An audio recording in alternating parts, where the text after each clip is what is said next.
Sir আসসালামু আলাইকুম। আসসালাম। স্যার স্যার তাহলে কি স্যার আমাদের কি স্যার 22 তারিখের পর থেকে কি স্যার সশরীরে ক্লাস হওয়ার সম্ভাবনাই বেশি? এখন আসলে সত্যি তো আমি আসলে কোনো কিছু জানি না, বুঝতে পারছো? আমি এমনি বললাম আর কি যে সব জায়গায় আস্তে আস্তে শুরু হচ্ছে এবং সরকার থেকে ঘোষণা দিতেছে। তার মানে যদি সব জায়গায় শুরু হয় তাহলে আস্তে আস্তে শুরু হবে, ওই হিসেবে আমি বলছি, বুঝতে পারছো? আমি আসলে এক্স্যাক্টলি এখনো আচ্ছা স্যার। যেহেতু সব জায়গায় শুরু হচ্ছে, শুরু হয়ে যাবে ইনশাল্লাহ। আসলে স্যার আমরাও কনফিউশন আছি তো স্যার, এই জন্য জিজ্ঞাসা করলাম। না না, ঠিক আছে। তবে যেহেতু যদি সব জায়গায় শুরু হয় তাহলে তোমাদেরও তো অবশ্যই শুরু হবে না? এটা তো অবশ্যই এক জায়গায় শুরু স্যার হবে। স্যার আমাদের ক্লাস চলবে নাকি আবার পরীক্ষা, বাকি পরীক্ষাগুলো হবে টু টু এর? আসলে তুমি যেরকম আমিও এরকম নর্মাল। এখন তোমরা যেরকম মনে হয়, তোমরা তোমরা তো কি চাও, ক্লাস চলুক না নাকি পরীক্ষা চাও? নর্মালি কি চাও তোমরা? যদি ক্লাস। ক্লাস চাও তখন ওই হিসেবে তোমরা ডিপার্টমেন্টে তোমাদের দেখো কি বলে। আসলে এটা তো মানে প্রশাসনের কার্যক্রম, তো পরীক্ষা নেওয়া এটা হচ্ছে একাডেমিক কাউন্সিলের ধরো ডিসিশন, পরীক্ষা কখন হবে বা ইয়া। আর এখন প্রত্যেকটা ডিপার্টমেন্ট যখন ইচ্ছে নিতে পারবে আর কি। এখন হেড ডিনরা কি করে দেখো। তোমাদের সাথে তো এখন ধরো অনেকের তো মনে হয় 21 তারিখ না, কত তারিখ থেকে পরীক্ষা শুরু না, আবার 22 তারিখ থেকে পরীক্ষা শুরু মনে হয়। এমটির কিছু আছে, তারপর মেটেরিয়াল সায়েন্সের পরীক্ষা, আইপির মনে হয় পরীক্ষা ইয়ে তারিখ থেকে শুরু না, 22 তারিখ থেকে। স্যার জিসির মেবি 22-23 শুরু। হ্যাঁ, জিসি জিসিও আছে। এমটিরও মনে হয় কিছু পরীক্ষা আছে নাকি, এমটিরও মনে আছে নাকি এমটি জানি না। ইয়ার পর সিএপিও কিছু পরীক্ষা দিচ্ছে। তারপরে ম্যাটেরিয়াল সায়েন্সের পরীক্ষা দিবে, 1/6 বাদে বাকি সবাই পরীক্ষা দিবে। আইপিও পরীক্ষা দিবে। তোমরা অনেকে পরীক্ষা দিচ্ছে, আর অনেকের পরীক্ষা হচ্ছে না। দেখো, সমস্যা নেই, যেটা মনে করো।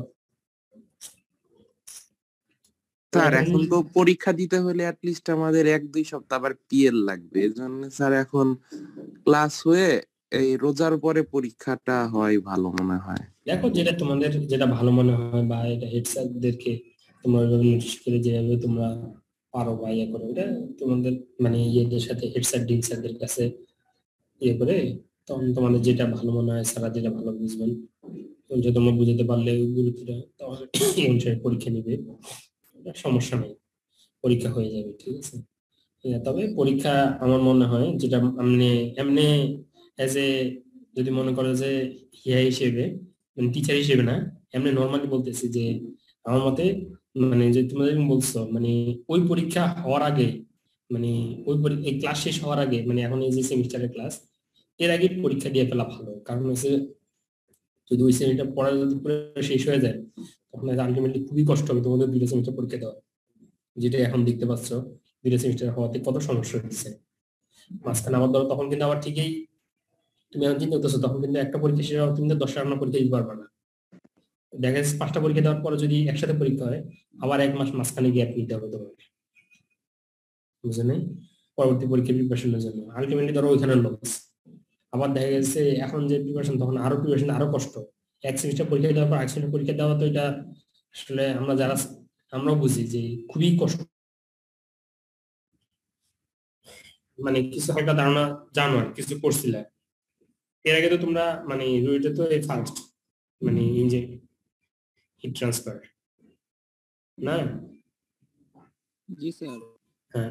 আর আমার কথা মানে আমি অলরেডি এর আগেও বলছি বা ইয়ে তো বলছি, দেখো আমার বিশেষ করে, অন্যদের কথা বলবো না, অনেক লিমিটেশন আছে। তো আমি আমি এখনো বলতেছি, তোমরা যে জিনিসটা বুঝবা না, এই জিনিসটা আমাকে ফ্র্যাঙ্কলি বলবা।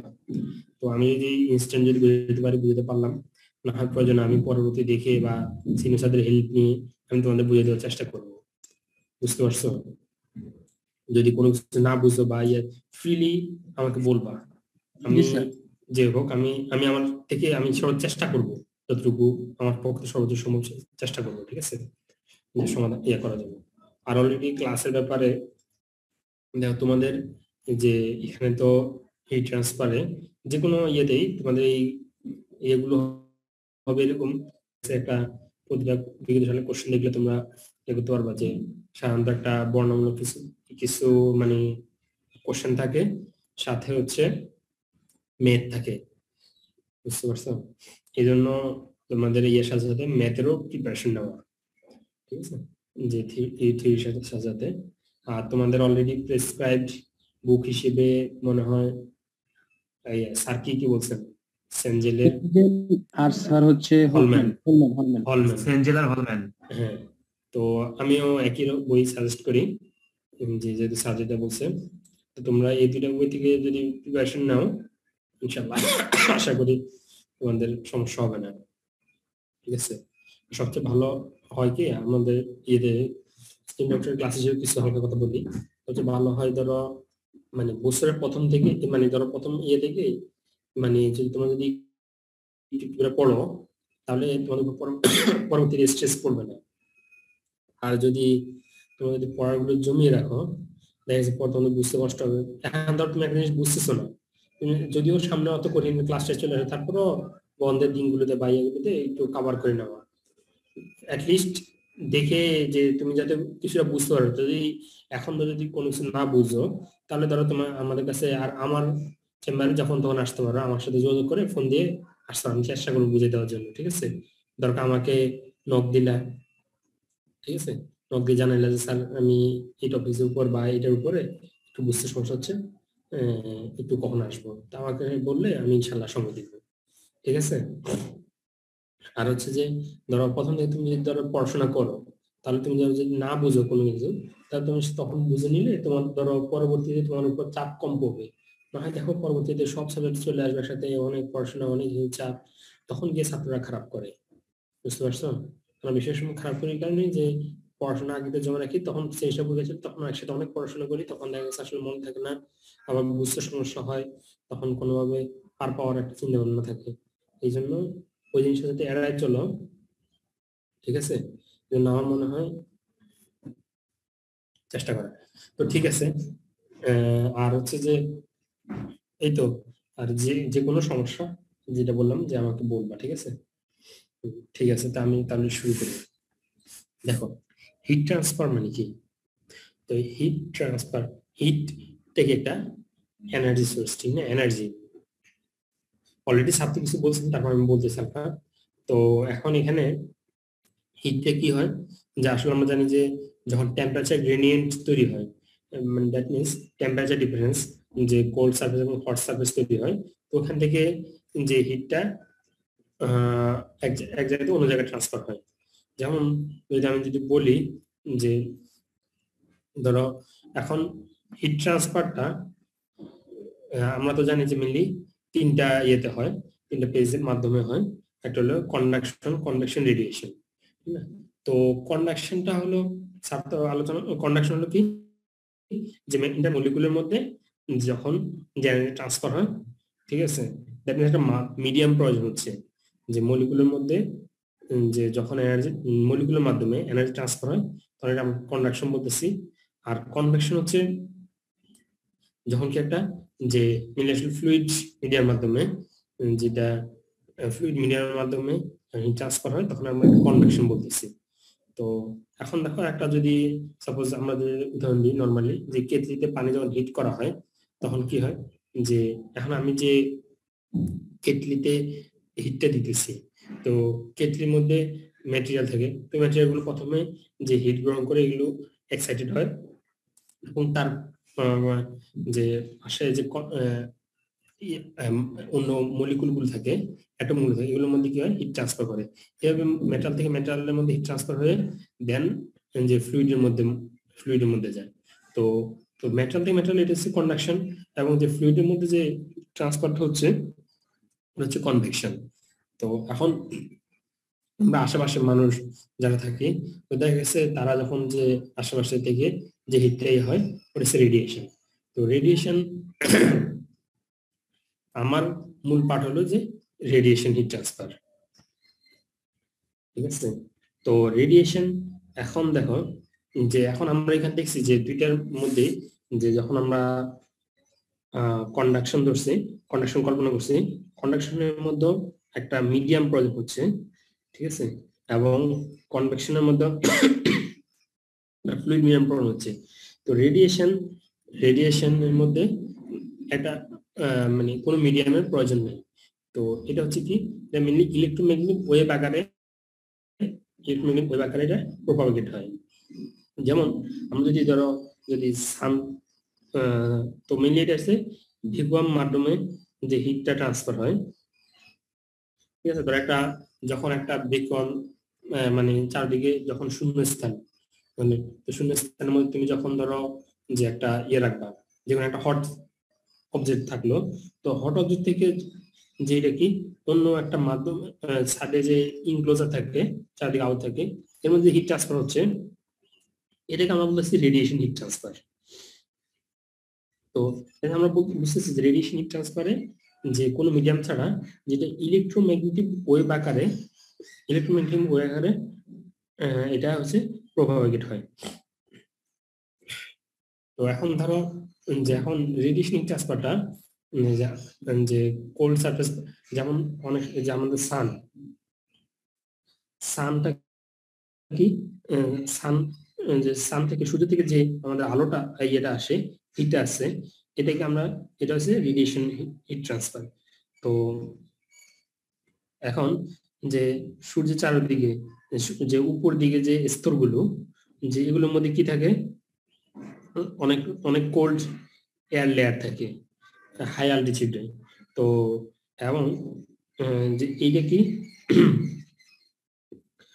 আবার রেডিয়েশন অ্যাবজর্বিং যে গ্রিন হাউস যে থাকে, যে ট্রপোস্ফিয়ারের সারফেস থাকে, এগুলো কি করে কিছু রেডিয়েশন অ্যাবজর্ব করবে। তারপরও যে বিভিন্ন করে মাধ্যম পার হয়ে দেখা গেছে মাধ্যম ইয়েতে আসতেছে, মানে ইলেকট্রোম্যাগনেটিক রেডিয়েশন পার হয়ে দেখা যায় অনেকগুলো মিডিয়াম পার হয়ে দেন পৃথিবীতে মধ্যে আসতেছে। তার মানে এটার জন্য এটা যদি কোনো সোর্স বা মিডিয়াম থাকে, তাহলে দেখা গেছে আসলে এভাবে বিভিন্ন স্তর পার হয়ে এভাবে মানে যেমন ধরো একটা যদি নিশ্চয় কনফাইন্ড এরিয়ার মধ্যে একটা করা হয়, আবদ্ধ করা হয় যে ম্যাটেরিয়ালকে, তো ম্যাটেরিয়াল নির্দিষ্ট সময় পর পর মানে ম্যাটেরিয়ালে ওই মাধ্যম ছাড়া অন্য কোনো ম্যাটেরিয়াল লিঙ্ক ছাড়া এর মধ্যে পাস হবে না। কিন্তু রেডিয়েশনটা যে দেখা গেছে এর মধ্যে যদি কানেক্টেড নাও থাকে, তাও দেখা গেছে কি এর মধ্যে ইলেকট্রোম্যাগনেটিক ওয়েভ আকারে দেন ট্রান্সফার হচ্ছে, ঠিক আছে। তো ইলেকট্রিক ফিল্ড জেনারেট হয় এবং এর মধ্যে ওয়েভ জেনারেশন হয়। তো ওয়েভ এভাবে আমরা যে রেডিয়েশন হিট ট্রান্সফারটা পাই, ঠিক আছে। তো দ্যাট মিনস আমি আবার ধরো একটা যদি ধরো একটা কাঁচের ঘর, যেটা আমরা গ্রিন হাউস ধরো একটা বা যে কোনো একটা, তারপর কি দেখা গেছে যে এর মধ্যে দিয়ে যে রেডিয়েশন হিট ট্রান্সফারটা কিছু পরিমাণ ওয়েভ লেন্থ এর মধ্যে দিয়ে পাস হচ্ছে। রেডিয়েশন হিট ট্রান্সফার যে কোনো মাধ্যমে, যে এয়ার মাধ্যমে রেডিয়েশন ট্রান্সফার হতে পারে, যে এয়ার মাধ্যমে, যে ভ্যাকুয়াম মাধ্যমে রেডিয়েশন ট্রান্সফার হতে পারে।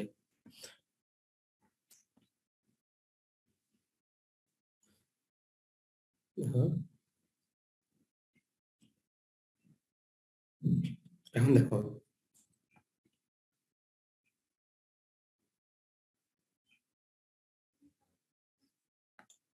তো আমরা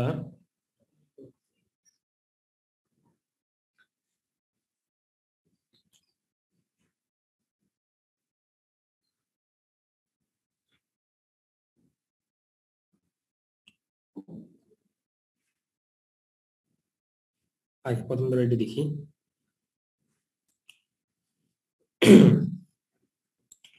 যে থার্মাল কিছু আমরা প্রথমে জেনারেল কনসিডারেশন গুলো একটু করি। আমরা একটু আগে পড়ছি, দেখো একটা ফিগার দেখাচ্ছে যে একটা সারাউন্ডিং একটা ভ্যাকুয়াম সারফেসের মাধ্যমে যে রেডিয়েশন ওই সারফেসটাও হিট গ্রহণ করতেছে, মানে দ্যাট মিন যেটা টেম্পারেচার যখন ডিফারেন্স তৈরি হয় তখন কি হয়, এটাকে যখন অ্যাবসলিউট জিরো দিকে টেম্পারেচারটা মানে যখন অ্যাবসলিউট জিরো হওয়া পর্যন্ত এটা কি হয়, টেম্পারেচারটা যে হিটটা রেডিয়েট করে, ঠিক আছে। তো এখন দেখো ইমিশন তার মেইনলি হচ্ছে কি, যে আমাদের পড়ছি যে ইলেকট্রোম্যাগনেটিক ওয়েভ আকারে ট্রান্সফার হয়, ঠিক আছে।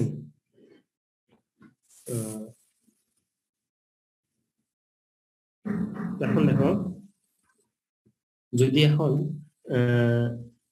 আমরা যদি চিন্তা করি, আমরা জানি কি যে ভেলোসিটি যে ইলেকট্রোম্যাগনেটিক ওয়েভটা, ঠিক আছে, ধরো যে আকারে ওয়েভটা প্রোপাগেশন হয়, স্পিডকে আমরা যদি সি দ্বারা প্রকাশ করি তাহলে lambda is equal to C by nu, যেখানে সি হচ্ছে কি ভেলোসিটি অফ লাইট, সি হচ্ছে ভেলোসিটি অফ লাইট, আর ল্যামডা কি, ল্যামডা হচ্ছে ওয়েভলেন্থ, ঠিক আছে, আর মিউ হচ্ছে ফ্রিকোয়েন্সি। তা আমরা জানি এটার সাথে আমরা যদি অ্যানালাইসিস করি B equal to F lambda, তার মানে এর সাথে আমরা ইয়ে করতে পারি। তো এখন দেখো এটা হচ্ছে কি যখন বিকম মাধ্যমে সিটা ভেলোসিটি। এখন ধরো যদি এটা ধরো একটা মিডিয়ামের মধ্যে, এখন ধরো যদি যদি এর মধ্যে অনেকগুলো রিফ্লেকটিভ ইন্ডেক্স থাকে, রিফ্লেকটিভ ইন্ডেক্স মানে দ্যাট মিন্স অনেকগুলো লেয়ার পার হয়ে ধরো যদি রেডিয়েশন ওয়েভটা আসে, তার মানে এই প্রতিটার মধ্যে কিছু পরিমাণ রেডিয়েশন, যেহেতু আমরা রেডিয়েশন ওয়েভলেন্থ ইলেকট্রোম্যাগনেটিক ওয়েভলেন্থ আমরা দেখতে পারবো যে অনেকগুলো ওয়েভলেন্থ আছে বিভিন্ন স্তরে, এগুলি কি হয় অ্যাবজর্ব করে নেয়, তার মানে বিভিন্ন স্তরে, তার মানে এর ভেলোসিটিটা কিছুটা আস্তে আস্তে ধীরে ধীরে চেঞ্জ হয়। তো এখন যদি শূন্যস্থানে বেকম মিডিয়ামে ধরো হচ্ছে যে যদি C0 কল্পনা করি, এখন যদি অনেকগুলো রিফ্লেকটিভ ইন্ডেক্স থাকে তাহলে এখন আমরা সি গুলো কি করতে পারি, C0 বাই n, n হচ্ছে কি নাম্বার অফ রিফ্লেকটিভ ইন্ডেক্স, যতগুলো রিফ্লেকটিভ ইন্ডেক্স থাকবে ততগুলো। এখন দেখো রিফ্লেকটিভ ইন্ডেক্সের value most of the air এবং গ্যাসের জন্য কি ইউনিফর্ম, যেমন যে গ্লাসের জন্য ধরো 1.5,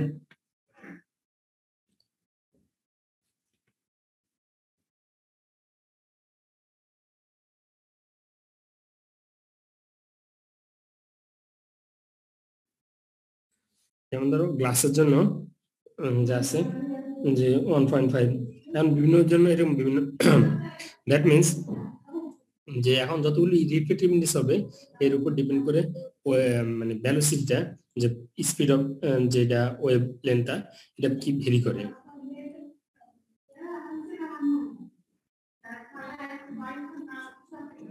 ঠিক আছে, এখন ওয়েভ লেন্থটা আমরা জানি যে ধরো ওয়েভ লেন্থটা যেটা, এটা কি হয় ওয়েভ লেন্থটা যেটা প্রোপাগেট হয়, ঠিক আছে, এটা কি হয় অনেকগুলো ওয়েভ লেন্থ একসাথে আকারে, যে ধরো যে যখন ওয়েভ লেন্থ গুলো তৈরি হয় অনেকগুলো প্রোটন বা কোয়ান্টার সাথে একটা যেটা আমরা প্যাকেট বলি, প্যাকেট অফ কোয়ান্টা একসাথে ইমিট হয়, ঠিক আছে, মানে একসাথে যখন এই যে যে ইলেকট্রোম্যাগনেটিক রেডিয়েশনটা যেটা প্রোপাগেশন হয়, অ্যাটম গুলোকে একসাথে অনেকগুলো কোয়ান্টা ওয়েভ লেন্থ আকারে, তার মানে দেখেন অনেকগুলো অসংখ্য যে অ্যাটম একসাথে একটা প্যাকেট ডিসক্রিট মানে পেজ আকার ডিসি প্যাকেট আকারে ইয়া হয়, যেটাকে আমরা বলি প্রোটনস অর কোয়ান্টা। তো এটাকে যদি টোটাল হিসাবে টোটাল এনার্জি কল্পনা করি তাহলে এখানে is equal two S lambda, ঠিক আছে, এস হচ্ছে কি প্লাঙ্কস কনস্ট্যান্ট, যেটাকে আমরা প্লাঙ্কস এটা প্লাঙ্কস দিয়েছেন যে এস ল্যামডা এস মিউ, তো এস মিউটা যদি সি বাই ল্যামডা, তাহলে এটা হচ্ছে কি যখন কতটুকু এনার্জি যে যেটা ফোটনটা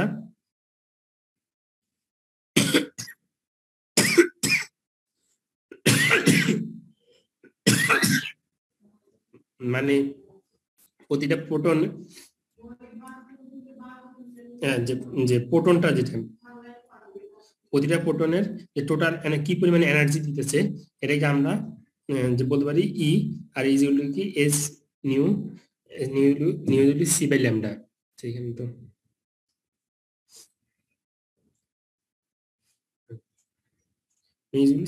তো এখন দেখো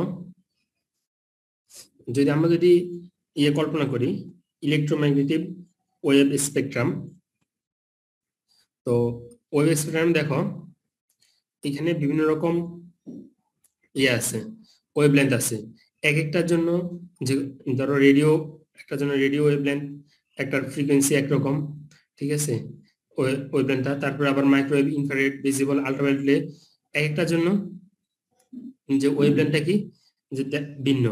তো এখন ধরো যে আমাদের যে যে ওয়েভলেন্থ থাকে ওই ওয়েভলেন্থ ধরো যদি এখন ইনফ্রারেড রেডিয়েশন করে এটার ওয়েভলেন্থটা 10⁻⁵।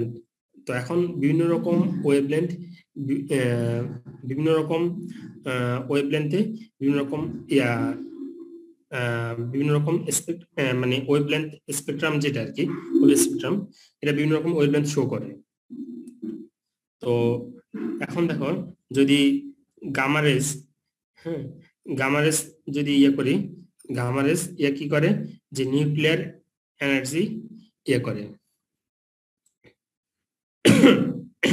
নিউক্লিয়ার যে রিঅ্যাকশনে যে রেডিয়েশন এটা হচ্ছে গামা রে। তো এটার ওয়েভলেন্থ হচ্ছে 10⁻12, ঠিক আছে।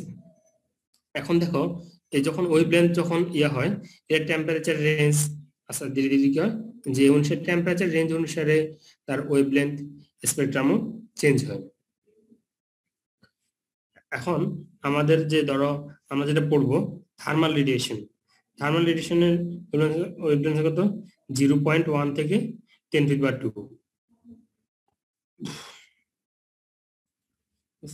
0.1 থেকে 10⁻²। তো যে থার্মাল রেডিয়েশন, থার্মাল এখন ধরো যে আমাদের যে যে কোনো একটা বস্তু যদি আবদ্ধ মানে একটা এর মধ্যে থাকে, কারণ প্রতিটা বস্তু কি করতে থাকে যে নির্দিষ্ট পরিমাণ যে রেডিয়েশন এনার্জি ইমিট করতে থাকে, ঠিক আছে। ধরো একটা ঘরের মধ্যে যদি একটা বিভিন্ন রকম জিনিস থাকে, প্রতিটা বস্তু যখন টেম্পারেচার অ্যাবসলিউট 0 থেকে বেশি হবে মানে টেম্পারেচার তখন কি হবে প্রতিটা বস্তুই radiation thermal radiation energy emit করতে থাকবে। তো এখন ধরো যদি লাইট মানে প্রত্যেকটা রিজিয়নে যে অনুসারে ওয়েভলেন্থ পড়বে ভিজিবল, যেমন ধরো ভিজিবল যদি হয় যে লাইট যেটা আমরা যে লাইটটা আমরা ভিজিবল হয় কারণ এর ওয়েভলেন্থটা যে আমাদের ভিজিবল ওয়েভলেন্থের মধ্যে মানে ওয়েভলেন্থ যেটা এর মধ্যে যে রেডিয়েট করে। তো আমাদের থার্মাল রেডিয়েশন যেটা আছে যে এটা হচ্ছে ইনফ্রারেড এবং ভিজিবল ইনফ্রারেড এবং ভিজিবল ওয়েভলেন্থের মধ্যে যে রেডিয়েশনটা থার্মাল রেডিয়েশনটা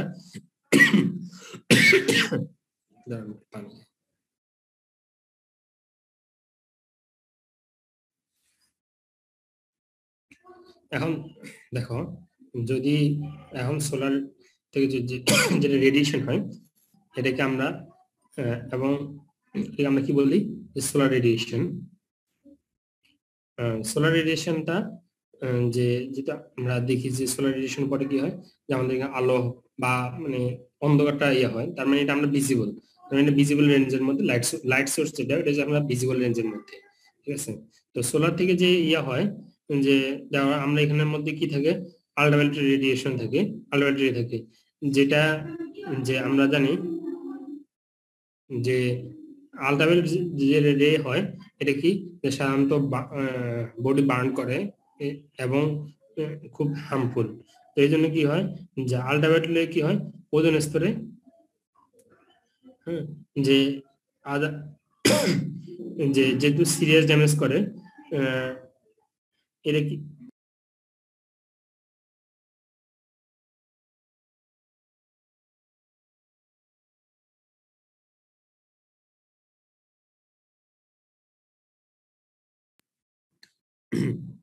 যে আল্ট্রাভায়োলেট যেটা রে হয় তো এটা কি হয় ওজোন স্তর যেটা হয় আমরা জানি যে ওজোন স্তরে কি হয় আল্ট্রাভায়োলেট রে অনেকগুলো অ্যাবজর্ব করে নেয়। তো এর ফলে কি হয় যে এটা আসলে প্রোটেক্টিভ লেয়ার হিসেবে কাজ করে। এই জন্য আমাদের যে আসলে হয় না, আমরা তো জানি যে যদি আল্ট্রাভায়োলেট রে আস্তে আস্তে কি হচ্ছে যে দেখা যাচ্ছে ওজোন লেয়ার কমে যাচ্ছে, আস্তে আস্তে হচ্ছে মানুষের বিভিন্ন রকম ক্ষতি হচ্ছে। তো আসলে মেনলি যেটা আমরা করতে চাচ্ছি যে যখন সোলার রেডিয়েশন থেকে যে এক একটা রেডিয়েশন ওয়েভলেন্থ অনুসারে ওই রিজিয়নে সে যখন কি হয় যে ওই রিজিয়ন অনুসারে তখন সে পাস হতে পারে, নির্দিষ্ট ওয়েভলেন্থ নির্দিষ্ট রিজিয়নে পাস হতে পারে। যেমন যেটা বলছে আমাদের লাইট ওয়েভলেন্থ যে এসে বেশি ফ্রিকোয়েন্সির ওয়েভলেন্থে বেশি যদি লাইট হয় তখন এগুলো আমাদের কি আমরা দেখতে পাই না। যেমন ধরো ওই যে যেটা গ্রিন হাউসের কল্পনা করা হয়, যখন এটাকে কাঁচের মধ্যে দিয়ে শর্ট ওয়েভলেন্থ ঢুকে এবং যখন কাঁচের ভিতরে ইয়ে করে তখন এখানে কি হয়, বের হওয়ার সময় এটা ওয়েভলেন্থটা ইয়ে হয়ে যায়, ওয়েভলেন্থ চেঞ্জ হয়ে যায়, তার ফলে কি হয় এটা এর থেকে বের হতে পারে না।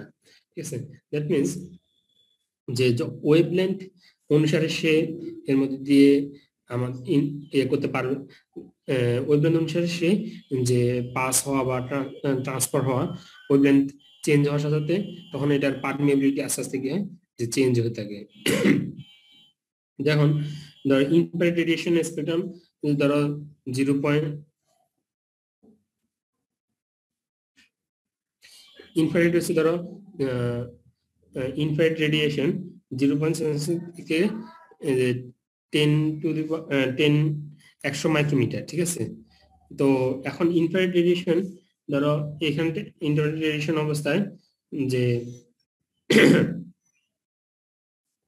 তো এখন আলট্রা যে আমরা যেটা আবার ধরো মাইক্রোওয়েভ কি করে, যেখানে নির্দিষ্ট ওয়েভলেন্থে ইয়ে করে এবং এটা নির্দিষ্ট ইউনিফর্মলি ইয়ে করে, তো এটা যে ম্যাটার এই এর মধ্যে দিয়ে এসকেপ করতে পারে না।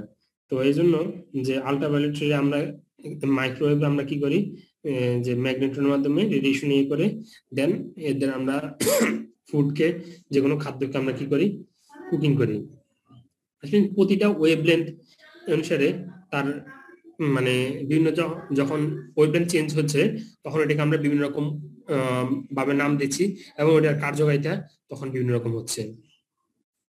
তো এখন আমাদের যেটা এই বিষয় যে আমরা যেটা রেডিয়েশন হিট ট্রান্সফারটা যে আসলে আমরা যেটা ইয়ে করতেছি, আমাদের তো দরকার হচ্ছে মেইনলি থার্মাল রেডিয়েশনটা। থার্মাল রেডিয়েশনের যেটা ওয়েভলেন্থটা হচ্ছে কি 0.1 থেকে 10⁻² মাইক্রোমিটার পর্যন্ত মাইক্রোমিটার। তো এখন দেখো যে থার্মাল রেডিয়েশন তা আমরা যে দেখো ইলেকট্রন অ্যাটমস, ঠিক আছে, যে যে মলিকিউল গুলো সলিড গ্যাসেস এবং যখন অ্যাবসলিউট টেম্পারেচার উপরে থাকে, হ্যাঁ অ্যাবসলিউট টেম্পারেচারের উপরে থাকে তখন কি হয়, এগুলো যে কনস্ট্যান্টলি মোশনে থাকে। ঠিক আছে, যে আমরা জানি অ্যাটম গুলো যখন একটু টেম্পারেচার হিট পায় তখন কি হয়, এগুলোর যে মোশন গতিটা বেড়ে যায়। তারপরে কি হয়, একটা পার্শ্ববর্তী মলিকুলকে বা অ্যাটমকে যে কি করে এনার্জি ট্রান্সফার করে। ঠিক আছে, এভাবে কি হয় কনস্ট্যান্টলি, এবং যখন পুরোটা হিট আপ হয়ে যায় আস্তে আস্তে কি করে ওই ম্যাটেরিয়াল থেকে, যখন ধরো ওই যে ফিগারে ওই ম্যাটেরিয়াল থেকে আশেপাশে যারা থাকে তখন তারা হিট অনুভব করে। তো আসলে এখানে কোনো মিডিয়াম নেই, তারপরেও দেখা গেছে হিট ট্রান্সফার হয়, ভ্যাকুয়াম মাধ্যম থাকলেও হিট ট্রান্সফার হয়। কারণ কি জন্য, যেখানে রেডিয়েশন আকারে হিটে ট্রান্সফার হচ্ছে। দ্যাট মিনস যে এটাকে আস্তে আস্তে ধরো পুরোটা সারফেস থেকে, হ্যাঁ পুরোটা ভলিউম থেকে কি হয় চারদিকে হিট ট্রান্সফার হবে। তার মানে দ্যাট মিনস এটাকে আমরা কি বলতে পারি, একটা যে রেডিয়েশন হিট ট্রান্সফারটা একটা ভলিউমেট্রিক ফেনোমেনা। তোমরা বুঝতে পারছো? এটাকে আমরা কি বলতে ভলিউমেট্রিক ফেনোমেনা হিসেবে কনসিডার করতে পারি। যেহেতু কি হয় যে যখন আমরা ম্যাটেরিয়ালকে হিট করতেছি তখন কি প্রতিটা এক্সাইটেড হয়, এবং এক্সাইটেড হলে প্রতিটা মলিকুল এই যে পুরোটা ভলিউম থেকে কি হয় যে হিটটা ট্রান্সফার হয়। তার মানে এটাকে আমরা কি করতেছি, যে ভলিউমেট্রিক ফেনোমেনা বলতে পারি। আবার ধরো যদি ওপেক সারফেস হয়, ধরো সাপোজ উড, রক্স, তো এটা কি হয় রেডিয়েশনটা কি হয় যে ইন্টেরিয়র রিজনে পৌঁছাতে পারে না। কারণ হচ্ছে যে সারফেস থেকে ওই সারফেস থেকে কি হয় রাস্তাতে ইমিট হয়ে যায়।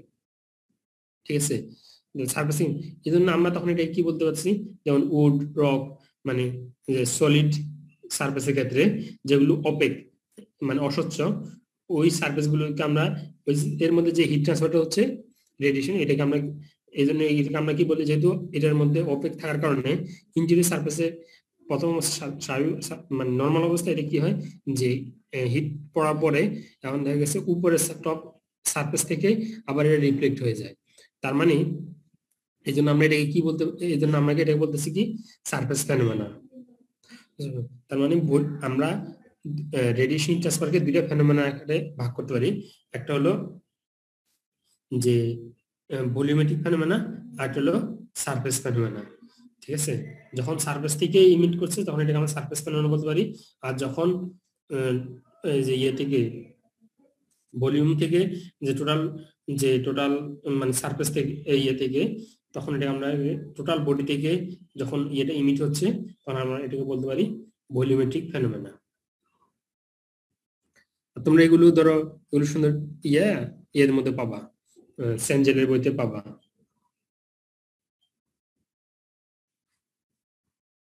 কত নাম্বার চ্যাপ্টার স্যার?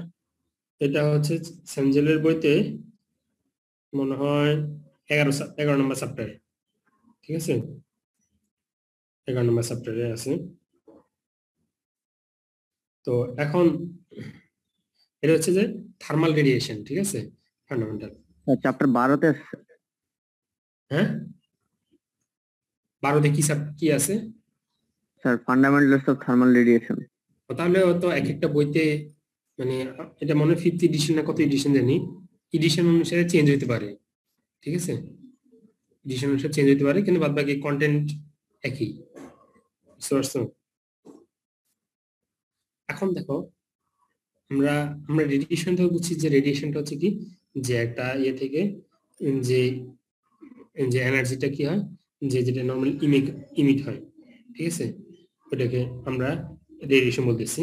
যখন কি হয়, এটা তো বলছি যে যখন অ্যাবসলিউট জিরো হয় তখন কি হয়, অল মানে ডিরেকশনে যখন আরেকটা যে দেখো, যখন এটা কোনো কিছু ডিরেকশন দিকে যাচ্ছে না, মানে তুমি ধরো একটা যে কোনো দেখো না, সমস্ত একটা সারফেস থেকে সমস্ত ডিরেকশনের দিকে এটা কি হচ্ছে, প্রোপাগেট হচ্ছে।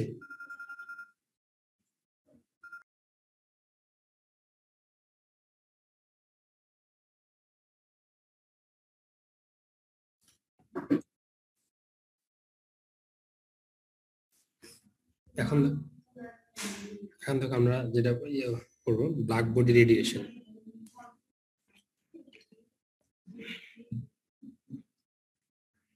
আমরা তো এর আগে অনেক করছি।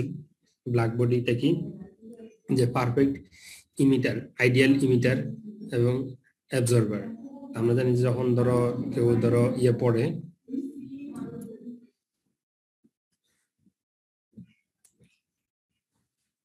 যে ধরো ব্ল্যাক বডিটা কি, যখন ধরো যে আমরা যে জানি শীতে তিনি কি হয়, যে পড়ে যাতে কি হয় এর ভিতর থেকে শরীর মানে ব্ল্যাক বডি এই যে কোনো কালো জিনিসের মধ্যে দিয়ে হিট ট্রান্সফারটা যে দেখা গেছে করার পর আবার কি করে রিফ্লেক্ট করে, ঠিক না, যে পুরো করে না। তো এই জন্য এই আবার পুরোটা ডিফিউজ করে, মানে পুরোটা যেটা এনার্জি পুরোটা ডিফিউজ করে। এই জন্য আমরা জানি যে কোনো ব্ল্যাক বস্তু শীতের দিনে ব্ল্যাক যখন পড়া হয় তখন এটা কি হয়, এটাতে মানে বেশি মানুষ কমফোর্ট ফিল করে, কারণ বাইরের হিট ট্রান্সফার চেঞ্জ এরকম হতে পারে না। তো এই জন্য ব্ল্যাক বডিকে আমরা সাধারণত আইডিয়াল ইমিটার হিসেবে কল্পনা করি। আর আমরা জানি যে যখন রোদের মধ্যে যখন কোনো কিছু শুকাতে দেওয়া হয় তখন কি হয়, যে যদি সাদা জিনিস দেয়, কালো জিনিস থেকে সাদা জিনিস আগে শুকায়। এর তো ধরো আমরা জানি যে এর কি কারণ, যে ব্ল্যাক বডিটাকে সম্পূর্ণ সাধারণত চিন্তা করে ব্ল্যাক বডিটাকে আইডিয়াল ইমিটার। কারণ আইডিয়াল ইমিটারটা কি, যে দেখো কি বলছে, it is an at every frequency it emits as much as energy as or more energy than other body at the same temperature. ঠিক আছে, মানে সেম টেম্পারেচার যে সর্বোচ্চ এটা সেম এনার্জি বা এর চেয়ে বেশি এনার্জি ইমিট করে অন্য বডির তুলনায়। ঠিক আছে, এই জন্য এটাকে আইডিয়াল ইমিটার বলা হয়।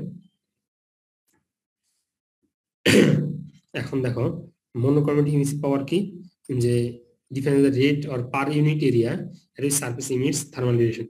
Per unit surface এরিয়ার মধ্যে যে পরিমাণ রেডিয়েশন এনার্জি ইমিট হয় প্লান্ট এরিয়ার মধ্যে, যে ওটাকে আমরা বলতেছি মনোক্রোমেটিক ইমিসিভ পাওয়ার। হ্যাঁ, তো এখন ব্ল্যাক বডির মনোক্রোমেটিক ইমিসিভ পাওয়ারটা বেশি, কারণ কি সম্পূর্ণ যে পরিমাণ এনার্জিটা করে ওই পরিমাণ এনার্জি আবার রিফ্লেক্ট করে থাকে, এবং যে এই এনার্জিটা কি করে চারদিকে ডিফিউজ হয়ে থাকে, মানে সমস্ত দিকে সমানভাবে ব্যাপ্ত হয়ে থাকে এনার্জিটা চারদিকে ছড়িয়ে পড়ে, এই জন্য এটাকে যে ডিফিউজ ইমিটার বলা হয়। স্যার ডিফিউজ এমিটারটা আরেকবার বলুন স্যার। ডিফিউজ বলতে হচ্ছে কি, মানে চারদিকে ছড়িয়ে পড়া, ঠিক আছে। মানে হচ্ছে যে ধরো যখন এনার্জিটা পড়তেছে, ঠিক আছে, যখন এনার্জিটা একটা পয়েন্টে পড়তেছে,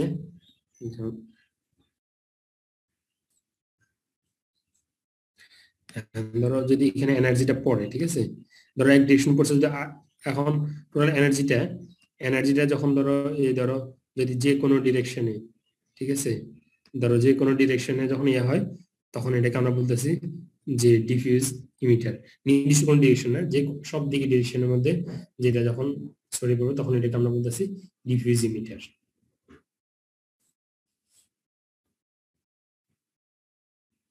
স্যার এটার মানে হচ্ছে একদিক থেকে আসবে আর পড়ার পরে সব দিকে ছড়া যাবে না, এনার্জি তো ধরো একদিকে না, মানে এনার্জি তো মানে মিলে আসলে এটা বোঝাচ্ছে আর কি, যে ধরো এনার্জিটা পড়তেছে, যে ধরো যে কোনো একটা সার্ফেসের উপর তো এনার্জি তো একদিকে আসে না, ভিন্ন দিক থেকে ধরো এনার্জি তো ভিন্ন দিকে আসতে পারে, মানে ওই ধার থেকে যখন ব্যক্তিটা হবে এনার্জি তো ধরো এখানে দেখা যাচ্ছে আর কি, যে ওই পিছনে দেখেছে এনার্জিটা আসছে একদিকে, কিন্তু যখন ব্যক্তিটা হবে তখন কি হবে, চারদিকে ছড়িয়ে পড়বে আর কি।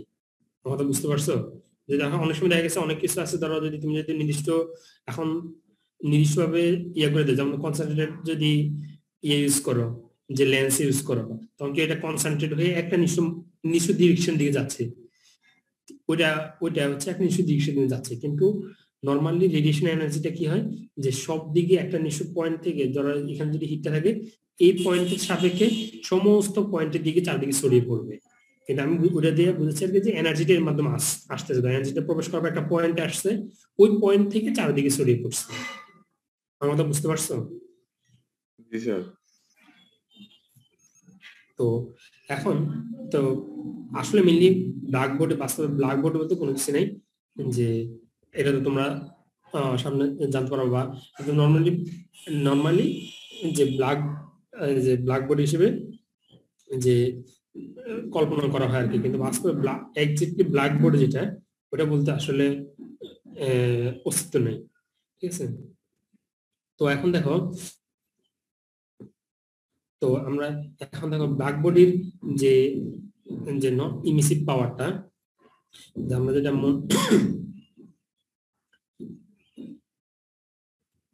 আমরা দেখো E equal to sigma T to the power 4, এটাকে আমরা স্টিফেন বোল্টজম্যান ল বলা হয়। তো স্টিফেন এডিসি যে টোটাল যে ইমিসিভ পাওয়ারটা, ঠিক আছে, কি যে টেম্পারেচার সাপেক্ষে কি পরিমাণ ইমিসিভ পাওয়ার হচ্ছে, এটাকে আমরা স্টিফেন বোল্টজম্যান লর মাধ্যমে প্রকাশ করতে পারি। টেম্পারেচার ওদের টেম্পারেচার সাপেক্ষে, দ্যাট মিন্স টেম্পারেচার চেঞ্জের সাথে সাথে তার থার্মাল ইমিসিভ পাওয়ারটা কি হচ্ছে, যে চেঞ্জ হচ্ছে। এখন ধরো যদি এটা এখানে দেখো একটা জিনিস, নির্দিষ্ট ওয়েভ লেন্থ বা নির্দিষ্ট ওয়েভ ফ্রিকোয়েন্সি এর উপর কোনো ইফেক্ট নেই। দ্যাট মিন্স টেম্পারেচার চেঞ্জের সাথে, টেম্পারেচারের এর সাথে তার টোটাল কি পরিমাণ টোটাল ইমিসিভ পাওয়ারটা কি হচ্ছে, ওটা আমরা এখানে নির্ণয় করতে পারতেছি। বুঝতে পারছো? যদি টেম্পারেচার সাপেক্ষে ইমিসিভ পাওয়ার নির্ণয় করতে হয়, তখন এই সূত্র ইয়ে করতে হবে, ঠিক আছে। তো এখন দেখো, তো আমরা এটাকে আমরা বলতে পারি, ইভিটাকে আমরা ব্ল্যাকবোর্ড ইমিসিভ পাওয়ার হিসেবে ইয়ে করতে পারি। তো এখন যেটা আমাদের, যে আমরা ব্ল্যাকবোর্ডই ইয়ে কল্পনা করি, ব্ল্যাকবোর্ড হিসেবে আমরা যদি ধরো যেখানে একটা ইয়ে করি, যে আমাদের ধরো একটা আলো ইয়ে রিফ্লেকশন হচ্ছে, এখন ধরো একটা বস্তুর উপর আলো পড়তেছে, ঠিক আছে। তো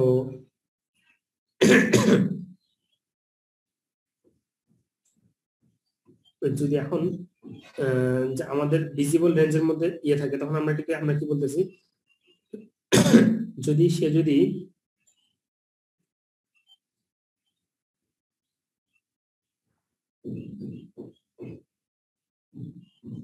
ধরো একটা বস্তুর মধ্যে আলো ইয়ে পড়তেছে, যে ধরো যে লাইট গুলো পড়তেছে, ভিজিবল লাইট গুলো, তখন সবগুলো যখন সে অ্যাবজর্ব করে নেয়, তখন এটা আমাদের কাছে ব্ল্যাক লাগতেছে। এবং যদি সে থেকে যদি ওই বসে যদি আলো যদি রিফ্লেক্ট করে নেয় ভিজুয়াল ইয়েগুলো, তখন আমরা সাদা দেখতেছি। ঠিক আছে, দ্যাট মিনস যদি এখন এটাকে আমরা সম্পূর্ণ ব্ল্যাক বডি বলতে পারি না। ধরো একটা আমরা যদি এখন যদি অনেক সময় আসে যে মানে how to construct A black body বা এরকম টাইপের একটা যদি থাকে, যে এখন এই ব্ল্যাক বডি আমরা যদি কল্পনা করি যে একটা ব্ল্যাক বডি, এখন তো একটা লার্জ হোল ক্যাভিটি। ঠিক আছে, ধরো যদি একটা ধরো লার্জ হোল ক্যাভিটি থাকে, ধরো এই ক্যাভিটি থেকে এই ক্যাভিটি কি স্মল ওপেনিং থাকে। তো এখন স্মল ওপেনিং থাকলে লার্জ ক্যাভিটি স্মল ওপেনিং, এখন কি হয়, ধরো এখান থেকে যদি ধরো এখান দিয়ে এনার্জিটা সাপোজ আসে একটা পয়েন্টে সাপোজ আসলো, তখন কি হয় এটা থেকে এটা এদিকে সব দিকে রিফ্লেক্ট করে, ধরো বিভিন্ন পয়েন্টে রিফ্লেক্ট করে। আবার যেহেতু আইসোথার্মাল, ধরো সারফেস যদি আইসোথার্মাল হয় টেম্পারেচার সব এক থাকে, এক, তখন কি হয় এটা নির্দিষ্ট পরিমাণ টেম্পারেচার অ্যাবজর্ব করে না, আবার কি করে এটা নির্দিষ্ট করার পর আবার রিফ্লেক্ট করে দেয়।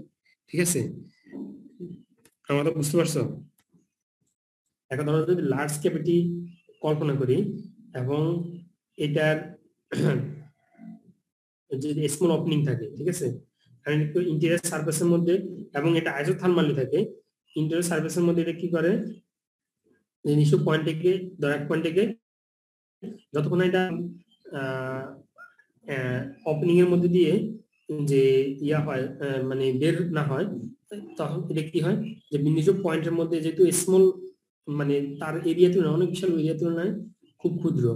ঠিক আছে, আর এবং টেম্পারেচারটা আইসোথার্মালি মেনটেন করা হচ্ছে, তার মানে একটা সারফেস থেকে এইভাবে নির্দিষ্ট যাওয়ার পর আবার টোটাল এনার্জিটা আবার কি করে সে রিফ্লেক্ট করে দেয়। ঠিক আছে, তো এটাকে আমরা বলতে পারি যে পারফেক্ট ব্ল্যাক বডি হিসেবে আমরা এটাকে কল্পনা করতে পারি। এভাবে আমরা যে ধরো ব্ল্যাক বডিটা একটা কনস্ট্রাক্ট করতে পারি।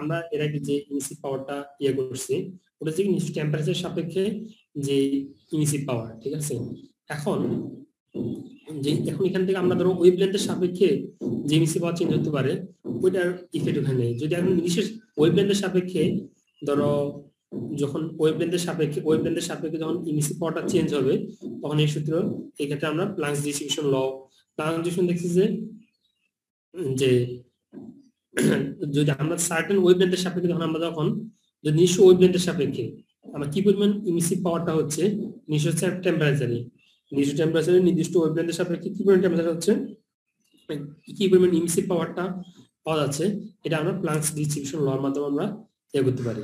ঠিক আছে, যেখানে C1 এবং C2 আছে যে কনস্ট্যান্ট, তাহলে এটা হচ্ছে যে যখন যত আমরা একটু আগে পড়ছিলাম এই রিফ্লেক্টিভনেস সাথে এটা পরিমাণটা এটা ভ্যালুটা C1 ভ্যালুটা একটু চেঞ্জ হয়।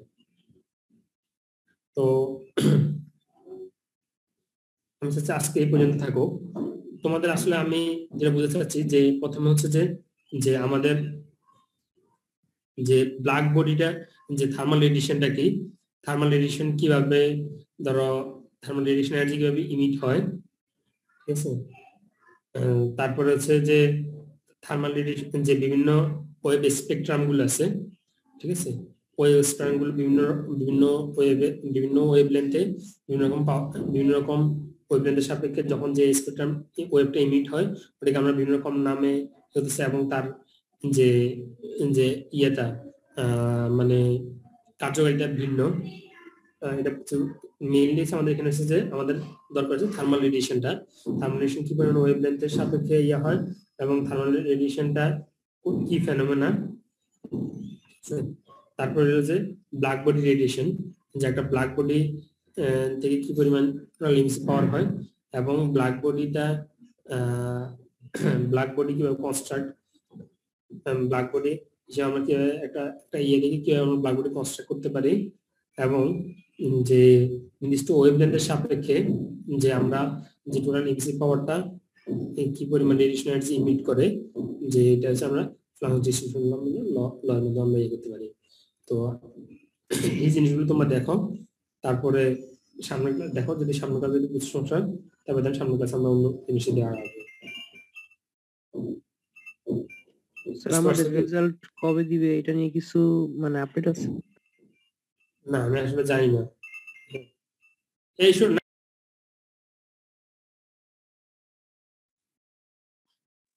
স্যার আমাদের স্যার ভালোই তো স্যার। স্যার অ্যাটেন্ডেন্স কোথায় দিব?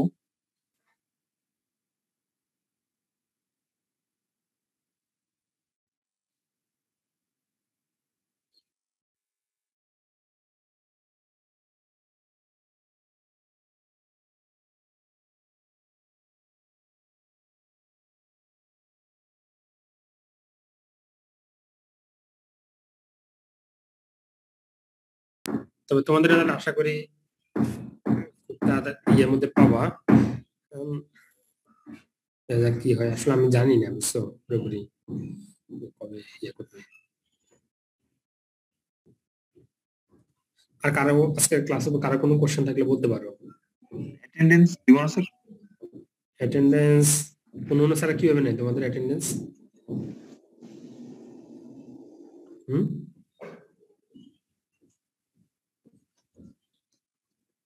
অন্য স্যার কি?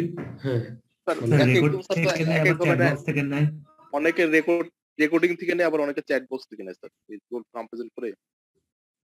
ও চ্যাট বক্স, তাহলে আপনি স্যার চ্যাট বক্সের স্ক্রিনশটটা বা ওটুক রেকর্ড করে নিয়ে স্যার ওটা অ্যাটেন্ডেন্স হিসেবে কাউন্ট করতে পারেন। মানে পার্টিসিপেন্ট যে লিস্ট আছে ওটা দেখে আর কি। মানে কিভাবে এটা রেকর্ডিং করে নাকি? আচ্ছা আমি তাহলে পার্টিসিপেন্ট যে লিস্ট আছে স্যার, এই যে 149 জনের মতো স্যার, ওটা স্যার স্ক্রিনশট নিয়ে নিতে পারেন, বা হচ্ছে ওই জায়গাটুক জাস্ট রেকর্ড করে রাখেন, পরে স্যার আপনি ওটা দেখে দেখে বসে দিতে পারবেন। ও আচ্ছা, তোমরা ইয়া করো না, এখানে তোমাদের সবাই রোল নাম্বার দিছে মোটামুটি? স্যার চ্যাট বক্সে সবাই রোল দিয়ে দেই। হ্যাঁ দিয়ে দাও, চ্যাট বক্সে সবাই রোল দিয়ে দাও, তাহলে হবে। পার্সোনাল ভাবে দিব নাকি এভরিওয়ান দিব? দাও পার্সোনাল, এভরিওয়ান ভাবে এভরিওয়ান দাও।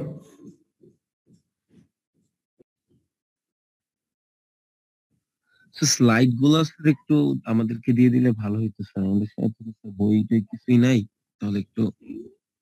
এই যে আমার সবচেয়ে আমি যেটা সাজেস্ট করি, স্লাইড থেকে তোমাদের আমি দরকার ইয়ে থেকে এই যে স্যাঞ্জেলের যে বইটা আছে বুঝছো, এটা অনলাইনে অ্যাভেলেবেল, বুঝতে পারছো? না স্যার আপনার স্লাইডে তো আসলে টপিক গুলো দেওয়া আছে, এর জন্য যদি ওটা ট্যাপ করে দেন তাহলে আমরা বই দেখে পড়তে পারলাম। আচ্ছা ঠিক আছে, আমি পাঠিয়ে দিব স্লাইডের টপিকস গুলো, এই টপিকস গুলো থেকে স্লাইডে পাঠিয়ে দিও, তোমরা বই থেকে ইয়ে করে নাও তাহলে। আর বইতে তো হিউজ অনেক টপিকস আছে, আপনারটা দিলে স্পেসিফিকলি আর কি বোঝা যাবে। দেখো আচ্ছা ঠিক আছে, আমি ইয়ে করে দিব, আমার স্লাইড তো অবশ্যই দিয়ে দিব, স্লাইড যেটা আছে, কিন্তু স্লাইড থেকে ধরো বই থেকে পড়াটা আমি বেটার মনে করি, বুঝতে পারছো? বই থেকে একটু পড়লে একটু ডিটেইলস পড়তে পারবো, একটু ইয়ে হবে। বই থেকেই পড়বো স্যার, স্লাইড থেকে আমি আইডিয়াটা নিতে পারবো। হ্যাঁ ঠিক আছে, আমি দিয়ে দিব, সমস্যা নেই, আমি তো দিয়ে দিব ইনশাআল্লাহ। স্যার আপনি স্যার একটা গুগল ক্লাসরুম ক্রিয়েট করে স্যার ওখানে দিয়ে দিন স্যার, তাহলে স্যার সবাই পেয়ে যাবে আর কি। আচ্ছা ঠিক আছে, তোমাদের আসলে আগে কিছু গুগল ক্লাসরুম গুলো এগুলো ইয়ে করি, তারপর ইনশাআল্লাহ ইয়ে করবো, ঠিক আছে? হ্যাঁ সেনজেলের কত এডিশন করতে হবে? 5th এডিশন, এটা 12 নাম্বার চ্যাপ্টার আছে। 5th এডিশনে 12 নম্বর চ্যাপ্টার না, মানে আসলে সবগুলোতে একই রকম আমার মনে হয়, সবগুলোতে যে এগুলো আছে, মানে হয়তোবা চ্যাপ্টার চেঞ্জ আকবর হইতে পারে, কিন্তু বাকি সবগুলোতে একই রকম মানে লেখা বা এগুলো। তাহলে ঠিক আছে, হ্যাঁ তোমরা ইয়ে থাকো, নেক্সট ইনশাআল্লাহ আবার ইয়ে নিব। আসসালামু আলাইকুম স্যার। ওয়ালাইকুম আসসালাম।